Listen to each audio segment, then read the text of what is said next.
Mobilidade urbana. Quando a gente fala de mobilidade urbana, acho que a nossa tendência é pensar imediatamente no nosso trajeto a pé, no nosso trajeto de bicicleta, trajeto de ônibus, trajeto de carro.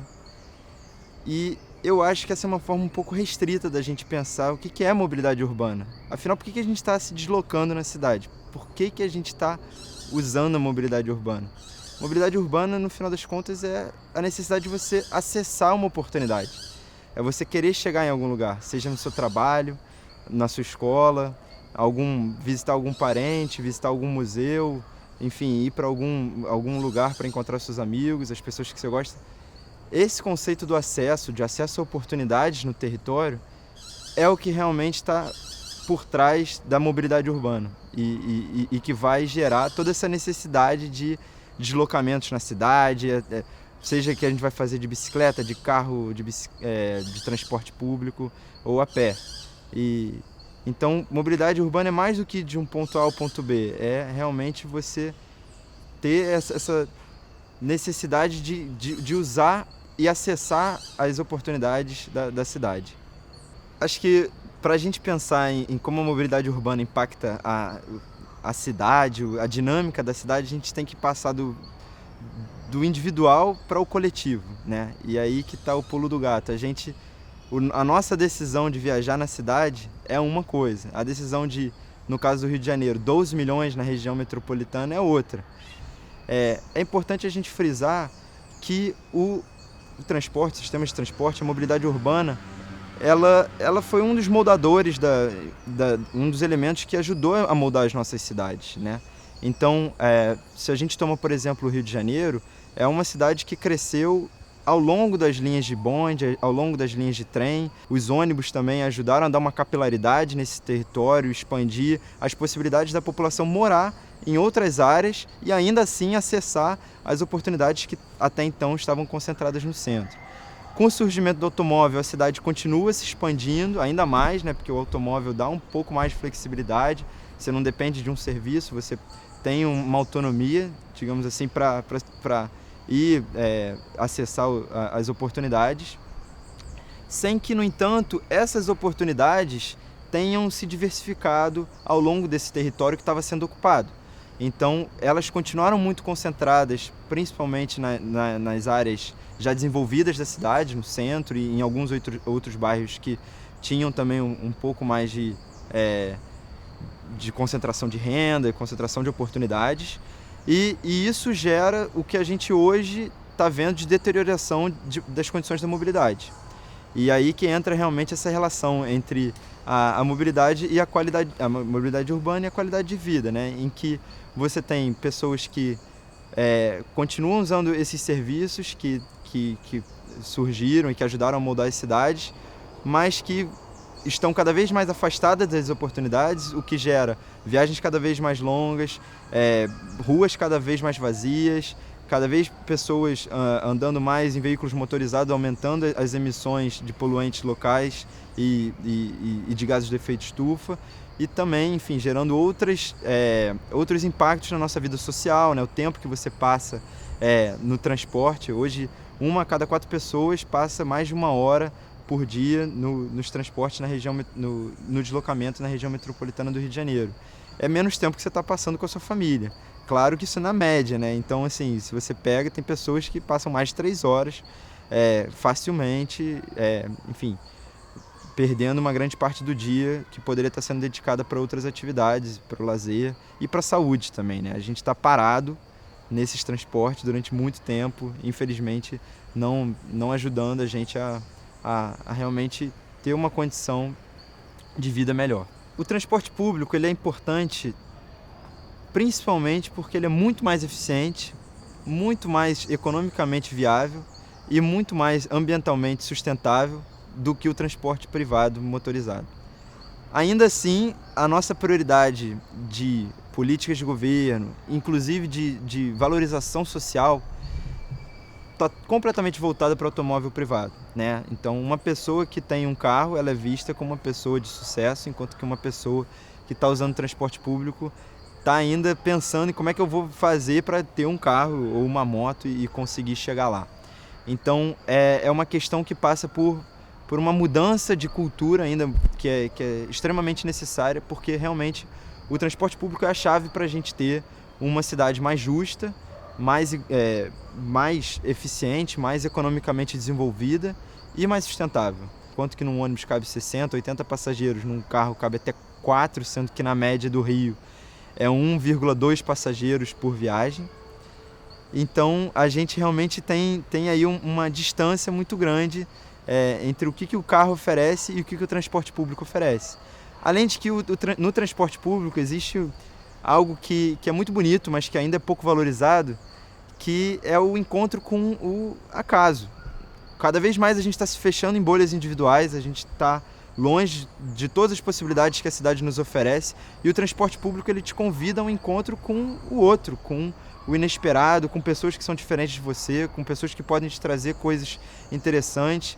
Quantos encontros já não aconteceram no transporte público? Provavelmente pouquíssimos em um carro fechado no meio do trânsito. Eu comecei a me interessar pelo tema da mobilidade urbana de uma forma mais ampla quando eu me dei conta de que no Rio de Janeiro a gente tinha uma condição. E olha que, claro, eu venho de um lugar que é muito privilegiado, eu sou morador da Zona Sul, então com uma oferta de transporte incrível comparado com outros lugares do Rio de Janeiro, mas ainda assim eu não consegui entender porque eu, para chegar no Fundão, precisava levar 1h30, 1 hora em média, saindo da minha casa. Enquanto que no intercâmbio que eu fiz, eu conseguia chegar de uma forma muito mais rápida, pagando uma passagem só, integrando os meios de transporte, às vezes pegando uma bicicleta e deixando ela na estação também de forma tranquila, uma bicicleta compartilhada, pública. Então foi aí que me deu o clique, eu falei, olha, aí tem uma oportunidade para mim, eu vou estudar isso. Eu, na verdade, sou engenheiro químico de formação. Eu voltei desse intercâmbio conversando com todas as pessoas que eu conseguia para falar o que eu preciso para trabalhar nesse meio. Porque para mim tem um problema aí e eu quero ajudar a resolver. Então foi assim que eu entrei na mobilidade urbana. Eu acabei fazendo um mestrado nessa área, em engenharia de transportes. Comecei a estudar o transporte público, porque eu achava justamente que era a chave para a gente vencer esse paradigma do transporte motorizado individual, da necessidade do carro para se deslocar na cidade. Hoje em dia ainda tem uma série de deslocamentos que são muito mais fáceis de você fazer de carro do que de transporte público. Para mim isso ainda é inconcebível. Então foi nessa intenção que eu entrei nesse caminho. Eu entrei com essa intenção e descobri um mundo muito mais amplo quando eu comecei a tratar de mobilidade urbana. Eu entrei pensando em transporte público, encontrei que a gente precisava valorizar o pedestre, que a gente precisava valorizar a bicicleta. Eu tive a sorte de estar com pessoas que me ajudaram muito a ter uma visão de mundo mais ampliada nas instituições do terceiro setor, né, nas organizações não governamentais que eu já passei, e consegui também ter uma visão de como é que esse pedacinho, como é que o transporte conseguia contribuir para uma agenda maior, uma agenda relacionada a clima, sustentabilidade, a mudanças climáticas, como é que o transporte pode ser não só uma chave para a gente ter uma cidade mais funcional, em que todo mundo consegue circular de forma melhorada e passando menos tempo, seja no carro, no ônibus, mas também uma cidade que é mais sustentável de forma ampla, né? Uma cidade que é resiliente, é uma cidade que está preparada e que ajuda a gente a enfrentar essa crise climática que a gente está vivendo.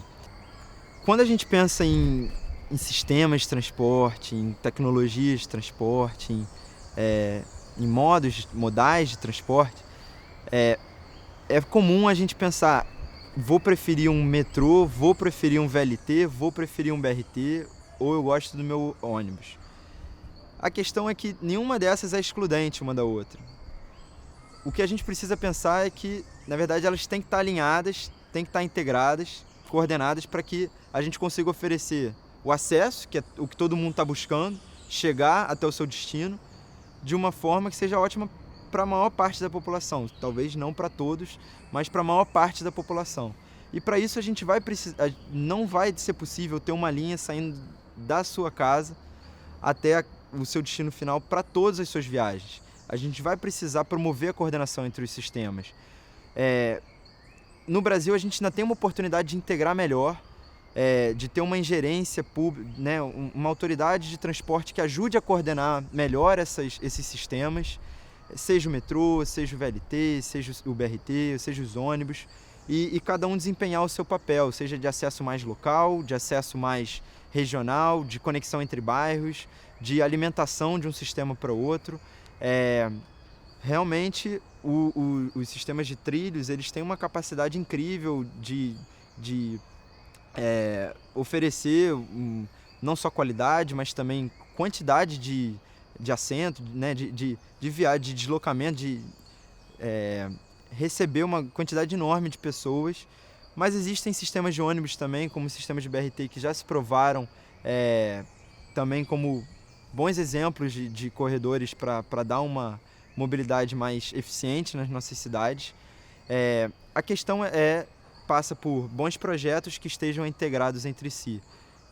Muitas vezes a gente ouve críticas em relação a uma determinada tecnologia, em determinado tipo de sistema, só que não existe uma tecnologia que seja ruim. Existe talvez uma aplicação que tenha sido que possa receber melhorias. Então, seja com mais ônibus, seja com a expansão de um terminal, seja com um intervalo menor, uma frequência maior entre os serviços. Eu acho que isso é fundamental da gente entender, né? Que a gente tem muito espaço para melhoria antes da gente querer algo completamente novo. A gente não precisa inventar a roda, a gente pode só melhorar o que já está aí. Existem busólogos que amam ônibus, mas assim, a maior parte da sociedade ainda tem uma repulsa um pouco em relação à imagem do ônibus. E a gente tem uma oportunidade de introduzir tecnologia, né? Então, quando a gente fala de ar-condicionado, quando a gente fala de Wi-Fi nos ônibus, quando a gente fala de uma pequena tomada nos ônibus, isso já é um avanço enorme para a gente ganhar uma percepção de uma qualidade melhor para os usuários. Além, é lógico, do serviço, da infraestrutura, dos pontos de ônibus, das calçadas de acesso a esses pontos, a esses terminais. E a eletrificação, ela tem que ser encarada também como uma nova oportunidade nesse sentido. A gente tem a possibilidade de oferecer um sistema que não polui, ou seja, que evita mortes prematuras. A gente tem a capacidade de oferecer um serviço que é silencioso, então de desenvolver também o mercado imobiliário no entorno desses corredores e de realmente fazer uma mudança operacional grande, de diminuir os custos de operação, diminuir os custos de manutenção. Então, eu acho que a gente tem uma oportunidade, que é essa crise climática, para melhorar o sistema de transporte, trazer mais sustentabilidade para o sistema de transporte.